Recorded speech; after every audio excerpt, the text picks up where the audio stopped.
আসসালামু আলাইকুম প্রিয় শিক্ষার্থীরা, আজকে হচ্ছে তোমাদের অনুক্রম ধারা এই অধ্যায়ের আমরা একক কাজ এই লেকচারটা দেখব। একক কাজটা কি জিনিস? এখানে দেওয়া আছে হচ্ছে নিচের সমান্তর ধারার সাধারণ পদ বা n তম পদ নির্ণয় করতে বলছে। এখানে দেখো, প্রথম পদ হচ্ছে আমাদের 6, তারপরটা 13, তারপরটা আমাদের 20। তাহলে এখানে তোমাদের সাধারণ অন্তর হচ্ছে আমাদের 7 7 করে, হ্যাঁ, 7 7 করে। আর এই 2 নম্বরে কত দেওয়া আছে? 2 নম্বরে দেখা দেওয়া আছে এখানে কিন্তু আমাদের -7 7 করে। ঠিক আছে, -7 7 করে বাড়তেছে। এখানে -7 বাড়বে, এখানে -7 বাড়বে, এরকম ভাবে চলতে থাকবে। ঠিক আছে, তো আমি একটু অঙ্কটা যদি করে দেখাই যে এরকম হবে।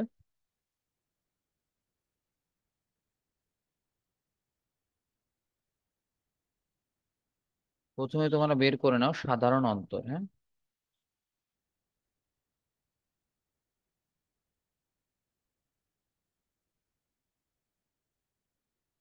সাধারণ অন্তর ডি সমান সমান, আমি একটু হোয়াইট বোর্ড নেই, তাহলে তোমাদের জন্য সুবিধা হবে, আমার জন্য সুবিধা হবে। তোমরা একটু বইটা ধরে নিবা, কেমন? বই সাথে রাখবা। তোমরা একটু বইটা সাথে রাখো, আমি একটু তোমাদের হোয়াইট বোর্ডে নিয়ে গিয়ে করাই দিচ্ছি।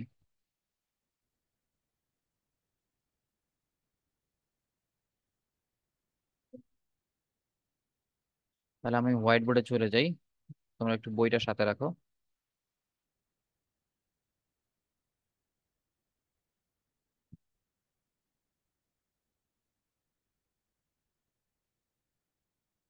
ওকে,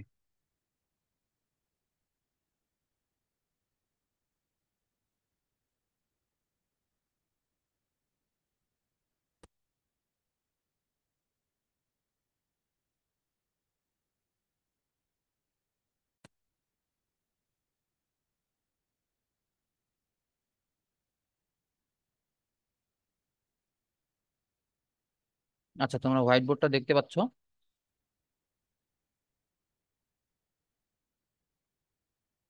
আমরা হচ্ছে ধারা নিয়ে আজকে জানতাম, হ্যাঁ, ধারা।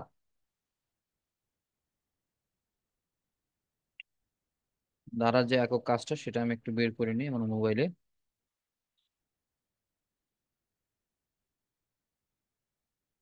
ওকে, চলে আসছে।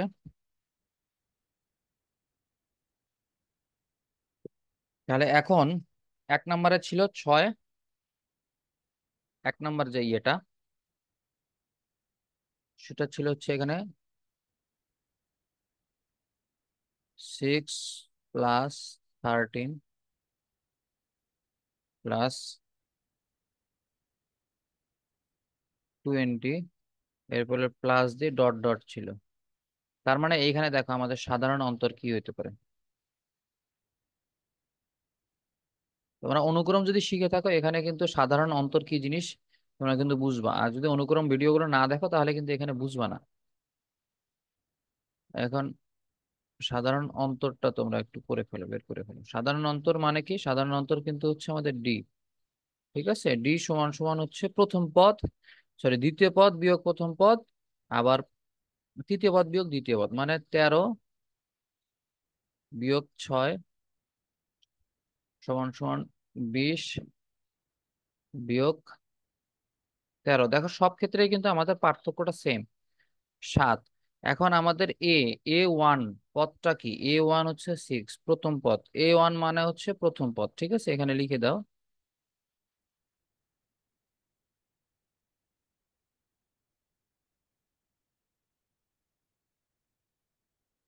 প্রথম পদ A1 = 6। ঠিক আছে, এটা তোমরা লিখলা। এখন আমাদের n তম পদের সূত্রটা কি মনে আছে কারো? n তম পদের সূত্র,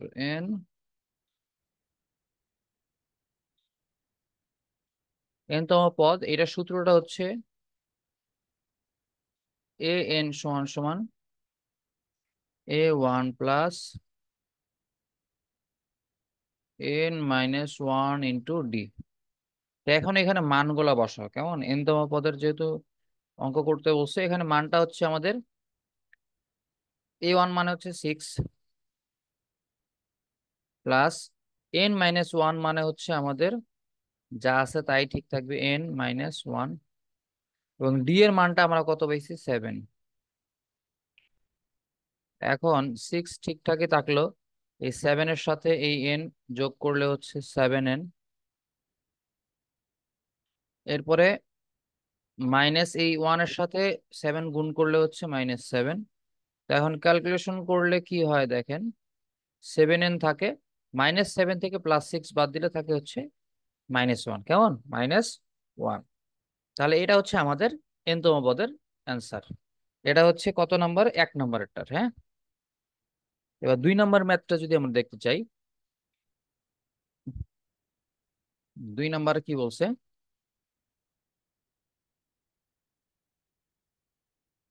তো চলো, 2 নাম্বার বলছে আমাদের যে 2 -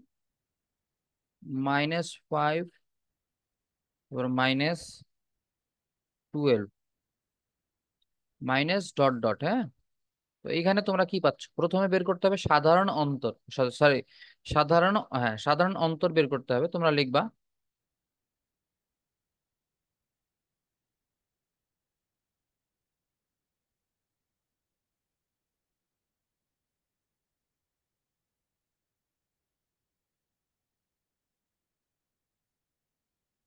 সাধারণ অন্তর কত, সাধারণ অন্তর D equal to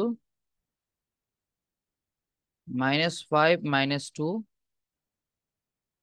equal to -12 minus দিয়ে -5। ঠিক আছে, দেখো এই দুইটা, -5 - 2 মিলে কত হয় আমাদের -7। এইখানে ব্যাপারটা সেম, এইখানে কত হচ্ছে -12, আর এখানে মাইনাসে মাইনাসে গুণ করলে প্লাস হয়ে যায়, +5 ইকুয়াল টু, এইখানে দুইটা কি করো, ক্যালকুলেশন করলে আমরা পাবো -7। এই লাল লেখাগুলা কিন্তু তোমরা খাতায় লিখবে না, তোমরা জাস্ট খাতায় হচ্ছে ওপরের নীল লেখাগুলাই লিখবা। তো এটা তোমাদের দেখানোর জন্য করলাম যে -7, তার মানে দুই ক্ষেত্রেই অন্তর সমান, এই জন্য এটাকে বলবো সাধারণ অন্তর। তো এখন তোমরা চলে আসো হচ্ছে আমাদের কি বলে, প্রথম পদ, হ্যাঁ।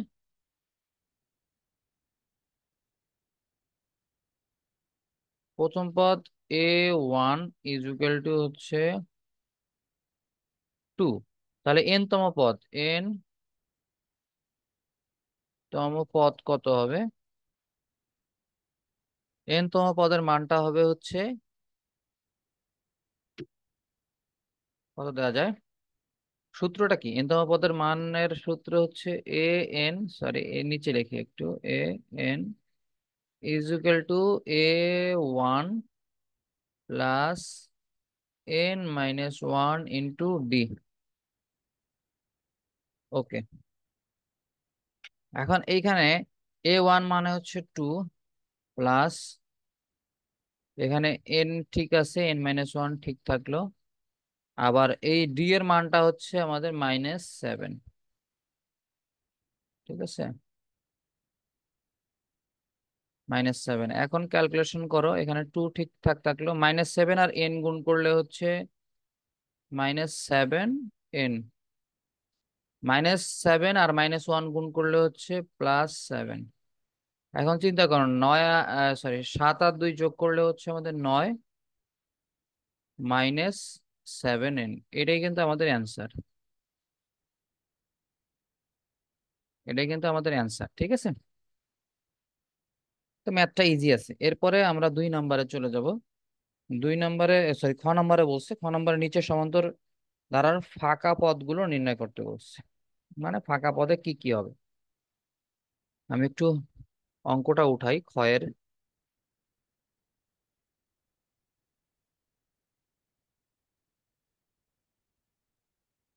খতে কি বলছে,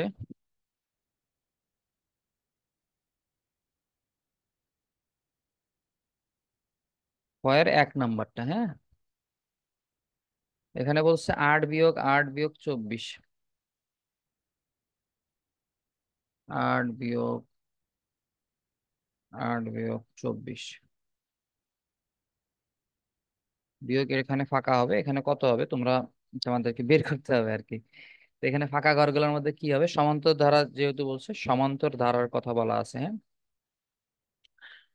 আর একটা দেওয়া আছে হচ্ছে আমাদের 2 নম্বরে,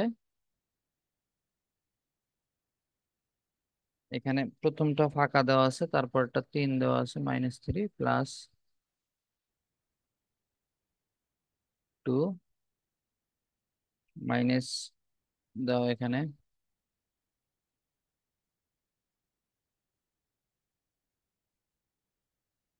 দুইটা ফাঁকা দিলাম, এরপরে 17 দেওয়া আছে। আচ্ছা, এখানে তোমাদের চিন্তা করতে হবে, দেখো এই দুইটা পদের মাঝখানের পার্থক্য কত?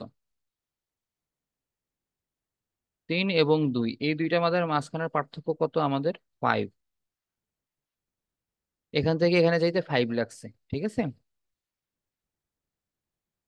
তার মানে তোমরা ক্যালকুলেশন করো, -3 + 5 = 2 হবে। তাহলে এখানে ছিল হচ্ছে আমাদের -8।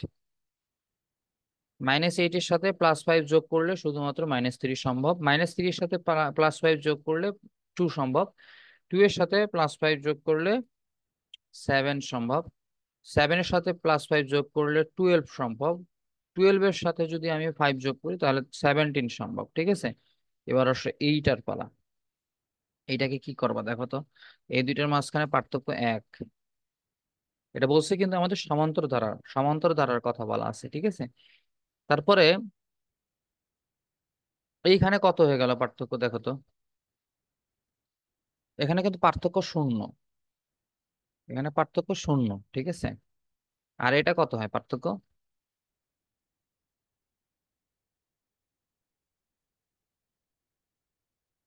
কত দেখা যায়? 16, পার্থক্য হচ্ছে 16। এখানে পার্থক্য শূন্য, এখানে পার্থক্য 16, এরপরের পার্থক্যটা কি কত হইতে পারে এটা কিন্তু আমাদের জানা নাই, ঠিক আছে। আমরা এই জন্য কি করতে পারি, এখানে দুইটা টার্ম আমরা দুইটা নলেজ ইউজ করতে পারি, গেইন করতে পারি। যে দুইটা নলেজ কি, এখানে আমাদের একটাই আমরা আইডিয়া করতে পারি যে এখানে হচ্ছে 8 8 আছে, 8-এর দুইটা 8-এর পরে কি হবে, এখানে 24 হইলো। কেউ চিন্তা করতে পারতেছো? হ্যাঁ, চিন্তা না করতে পারলে এটা তোমাদের ব্যর্থতা। 8 - 8, আচ্ছা চিন্তা করো তো, তোমাদেরকে যে বললাম এখানে পার্থক্য শূন্য, এটা কি তোমরা বুঝতে পারো নাই? কেউই বুঝতে পারেনি। আচ্ছা, 8 থেকে 8-এর মধ্যে যাইতে গেলে এখানে 8 + 8, এটা কিন্তু +8, +8 থেকে -8-এ যাইতে গেলে তোমাদের পার্থক্য হচ্ছে -16, মানে -16। আবার এইখান থেকে এখানে যাইতে গেলে পার্থক্য হচ্ছে -16। তোমরা খেয়াল করে দেখো, ক্যালকুলেটর নিয়ে বসো, ক্যালকুলেটর নিয়ে বসো একটু, দেখো যে 8 থেকে -8-এ যাইতে গেলে পার্থক্য হচ্ছে -16, এবং -8 থেকে -24-এ যাইতে গেলে পার্থক্য হচ্ছে -16। এখন এই 24 থেকে সামনে কত সংখ্যা নিলে -16 হবে? তাহলে 24 + 16 সমান সমান হচ্ছে 40, -40। এখানেও দেখো পার্থক্য হচ্ছে কত আমাদের, -16, ঠিক আছে। এরপরে আমাদের ঘর দেওয়া ছিল ফাঁকা, পরপর 3টা ঘর দেওয়া ছিল এখানে, একটা, দুইটা, এখানে 3টা ঘর দেওয়া ছিল। আমরা একটা বের করছি। তো এরপরেরটা কত হবে? এরপরেরটা হবে হচ্ছে আবার -16 দিয়ে যোগ করো, তাহলে -56, -56 হবে। এরপরে আবার -16 দিয়ে যোগ করো, তাহলে মাইনাস কত হয়, 16 দিয়ে যোগ করলে 72, ঠিক আছে। তো এইভাবে চলতে থাকবে জিনিসটা আর কি, হ্যাঁ। তাহলে এখানে পার্থক্য হচ্ছে -16। এটা কিন্তু তোমাদের পারতে হবে, হ্যাঁ। আশা করি তোমরা বুঝতে পারছো। তো ইনশাল্লাহ আমরা আহ একটা মাথা কাটা অঙ্ক দেওয়া আছে, এটা তোমরা করে ফেলবা, হ্যাঁ। করে ফেলবা, আমরা পরের ক্লাসে সমান্তরালের সমষ্টি সম্পর্কে জানবো ইনশাল্লাহ।